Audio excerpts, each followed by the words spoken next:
Hey, what's up guys? John from Mongo Fishing. Today I'm here on the Monster Bass channel to talk to you guys about jerkbaits. So, let's get into it. Alright guys, so like I said, my name is John from Mongo Fishing, and this is the Monster Bass channel. Now if you want to get tips and techniques on how to become a better bass angler, make sure you hit the subscribe button right down there along with the bell notification button so you get notified every single time Monster Bass puts out another video. My channel, Mongo Fishing, will be linked in the description below.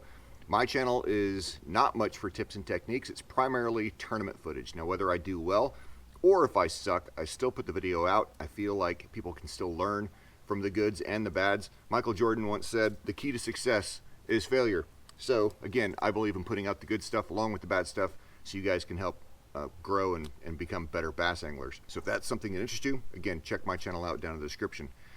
But today we're going to talk about jerkbaits. Jerkbaits are a technique that I absolutely love to do. I mean, you can do it year-round. There's certain times of the year that I think it's better than others, but it's a technique you can use year-round. When Monster Bass hit me up to film this video, I was actually out on the lake practicing for an upcoming tournament. And so I went out, I caught a couple fish on jerkbaits just to show the technique and everything, but they're not the quality that I would typically chase after during a tournament. And some of them actually got off during the filming, and I'm okay with that. Because tournament practice, I don't want to catch fish in practice. I just want to locate fish in practice. Maybe catch one or two just to get an idea of the quality that's there in that particular area and then move on. I'm not out there to sack up a bunch on practice days. So go out, film this stuff. Kind of worked out, gave me an idea, you know, allow me to go hit a couple places, catch a couple fish, and let them go and move on. I'm going to cover where to fish them, colors, rod, line size, how to fish it, hooks, stuff like that. No particular order though. So let's get into, I guess, let's start with where. Okay. There's a couple areas that will almost always be really good areas to hold jerkbait fish, and that's long points. You might have to graph around and find out where that fish is on that long point, but in or around long points, channel swings.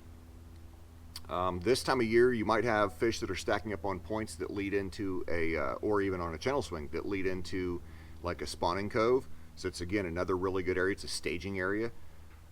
In this video, when I was filming it, I hit a couple points for that reason, and then I also hit a blow through. What a blow through is, you have like an island and you have the mainland, and there's this little channel basically that either wind can whip through there and cause wind current, or just current moving through, you know, from like the rivers pushing down and the dam on the other end releasing. You'll have this little current choke point right there. So blow throughs are really, really good when it's windy. It wasn't windy when I filmed this. It is what it is, but I had to go over there and check out the blow through anyway. But yeah, so points, blow throughs, humps, channel swings, any of those are really good places to go look to try to find jerkbait fish. Now the key with a jerkbait is it's kind of a reaction bite, but it's instinctual. Now what I mean by that is, when you're fishing a jerkbait, everything starts and stops on a slack line. You cast it out, you reel it down a little bit to get your line or get your bait down to whatever depth jerkbait you're working with, and then you give yourself some slack and you pop it a few times. You know, once, twice, 3 times. It's up to you, but it'll be like down and back slack line. So from slack, snapping it down, and then bring it back up. So it's like snap, snap, pause, snap, snap, snap, pause. And that pause, what you're doing, if you do it with slack line like you're supposed to, you're going to get this bait to kind of walk the dog underwater. And it's really, you know, it's darting. It's really inconsistent on how it's going to go. But if you have a tight line when you do it, what happens is it kind of swims first, and it'll swim forward and then dart. And I'll tell you right now, a fish just will not eat it the same, if they eat it at all. You have to have a slack line to get this thing to do its job of darting back and forth and being really erratic. So again, if you come tight on your line prior to snapping, you're going to do the same thing. This bait's going to be sitting there suspended from after you got done, you know, snapping it. It's going to be suspended. Then when you come tight a little bit, it'll start creeping forward, and the bass will just turn away and swim away. It has to be slack line. When a bass eats this, it's darting back and forth, it pauses, this bass will shoot up from the bottom and he'll sit there and stare at it. They don't really want to chase bait all the time. And that's kind of the point of this, is sometimes bass just don't want to chase food. So he'll come up and he'll look at it and it's paused. He might eat it while it's paused, or he's going to pounce on it as soon as you snap it again and it darts. That's when they'll pounce on it and nail it. But again, if you start creeping it forward, that bass will just swim away. So because of that, with the way they eat it, he might suck it in and spit it back out, and you'll never know you had that bite. Hook sharpness on jerkbaits it's insanely important. You can get by with a dull hook and some other techniques. You can't get by with dull hooks on jerkbaits. They'll inhale it, they'll spit it back out. I just stuck myself right there. They'll inhale it, they'll spit it back out. You'll never even know you had that bite. You need them to inhale it, and when they go to spit it back out, they hook themselves. So again, got to have stupid, insanely sticky sharp hooks. I'll carry, like when I'm really jerkbait fishing, I'll carry a bunch of different treble hooks with me so I can swap hooks out throughout the day. If I'm just sacking up a bunch of fish, then throughout the day I'll take a fish off, throw them in the live well, and I'll check my hooks again. If I got to swap them out, I'll swap them out right then and there. It doesn't take hardly any time, and it's totally worth it, because dull hooks, you just won't get the same chance of hooking up on a jerkbait. Sometimes these fish don't actually eat it, and they swat at it, and you'll hit that fish on the outside of the mouth, or on their side, or whatever. A dull hook is not going to stick them. Sharp hook's where it's at. So if I swap out hooks, depending on the time of year and how they're eating it, if they're eating it really aggressive, then I don't worry about it, and I'll just stay with stock style hooks. If they're not really eating it aggressive, I'll put on light wire hooks. Light wire hooks allow me to get a better hook penetration. They just stick a lot better. The downside is light wire hooks can straighten. They can bend out. They dull up a little faster. So you have to balance it out. So if you go to light wire hooks and you downsize it, all that stuff, you need to either downsize your line or downsize your drag. Either way, you want this fish to be able to pull on your line, pull some drag out, so he's not pulling the hooks out. Colors. Actually, you know what? Before we get into that, so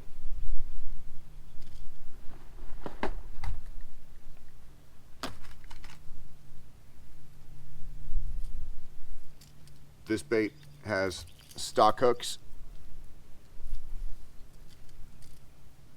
This bait, I went with light wire hooks. Same exact bait. Obviously this one's really beat up. I've caught a bunch of fish off this, but light wire hooks, what I did here is I took the same exact size that was on it. I think it's 4s and 6s. I can't remember off the top of my head, but I put the rear hook and the front hook as the same size what came on it, and then the center hook I went with a little bit smaller so it doesn't throw off the weight. You don't want it diving head first, you don't want it sinking tail first. You want this thing to either suspend or slowly sink nice and flat. Okay, so for colors, you pretty much only need like 3 colors. There's hundreds of colors out there, but honestly a good starting point is 3 colors. You need a white. I prefer a white with an orange chin or a white with an orange belly. I just think it gives the fish a target to hit. You need a natural color. This one is Pro Blue. Really shiny and reflective. Natural, nothing insane about it. For the winter time, I like kind of dull colors. We're still getting into colors, but like that Pro Blue, different company. But wintertime, I'll throw this kind of matte appearance because things are typically just more dull. They're not as shiny, they're not as vibrant in the winter. So that matted color. This one also happens to have an orange belly. And then the third color you need is something with chartreuse. Chartreuse belly on this one. This one's called Alleged Bone, chartreuse belly on that. And the paint is just tore up. This one's kind of dark for darker colored water, but again, chartreuse belly. In my personal experience, chartreuse bellies, big largemouth, absolutely love them. Regardless of the size of spotted bass and smallmouth, they absolutely love that chartreuse. I don't know what it is, but in my personal opinion, chartreuse and smallmouth, chartreuse and spotted bass, that's just the ticket. They just seem to pounce all over it.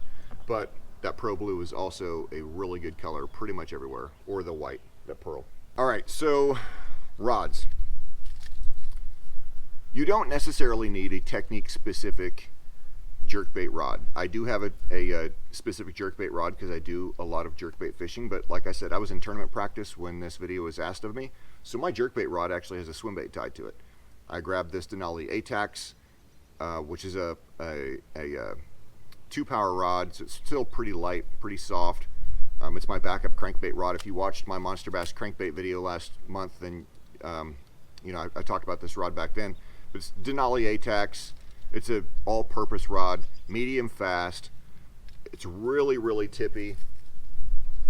So I can use it as a backup crankbait rod. I can use it in this situation as my backup jerkbait rod. Just for the purposes of this video, I use it as my primary jerkbait rod. For line, but ultimately, that's what you need. An all-purpose or something like that. You don't want anything heavy. Like I said, this is a medium fast. Medium heavy fast is really stretching there. I think a medium is perfectly fine. So my jerkbait rod, my dedicated jerkbait rod, is a Denali Lithium. That's a 6'9", I believe. And then, like I said, this is the ATAX. It's a 7 foot even. Yeah, 7 foot even. For line, okay, so 8 to 12 pound fluorocarbon. If you're doing light wire hooks, light line, lighter drag, so that you can not straighten out your hook. Let that fish play. You have a rod for a reason. You have a reel for a reason. Let them do their job and play the fish. You don't need to muscle them in with a super tight drag, especially with jerkbaits. You'll just pull that hook so many times. Unless they really, really get it in their mouth, you'll pull that hook all the time if you try to muscle them. So let the drag do its job. So if you downsize your line, you just got to downsize your drag a little bit more, make it a little softer. No big deal. Most of the time these fish are going to hook themselves anyway if you got those insanely sticky sharp hooks. So, you know, he hits it, swing on them a little bit, and let the rod and reel do their job.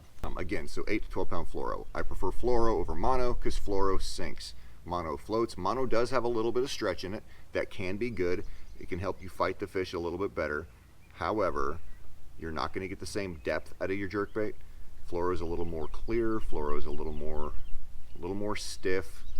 And again, it sinks, so you're going to get just a little bit more depth out of it. And a little more abrasion resistant if you get around brush or trees or anything like that. As for reel speed, that's totally up to you. I use almost everything with a 7 to 1 gear ratio, 7:3 to 1, something like that, 7 to 1. Again, because I've trained myself to go slow. This is a technique you're not really reeling a lot anyway. I mean, you're literally casting it out, reeling it down until it gets down to the desired depth, or just start working it from the top depending on how deep a water you're in. And you're, snap, snap, pause. Might sit 2 seconds, might sit 5 seconds. Snap, snap, pause.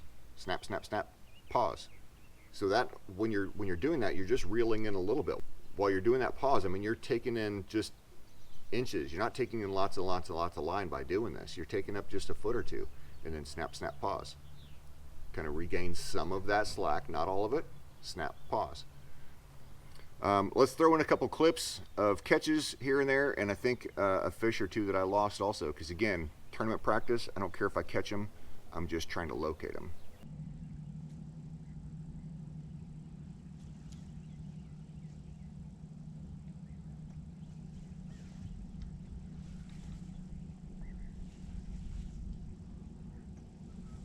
Here we go, guys. You guys see that on active target? Hopefully you guys saw that on camera.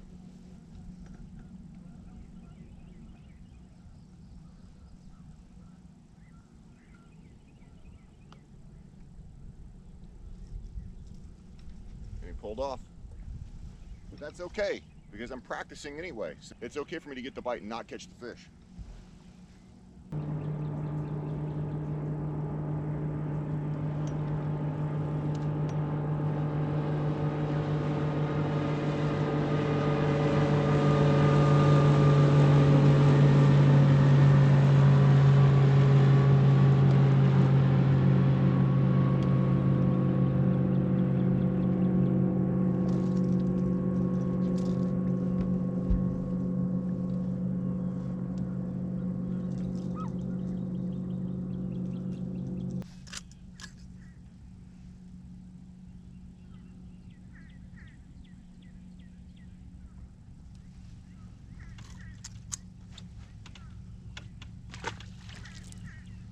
All right, guys, so there you have it.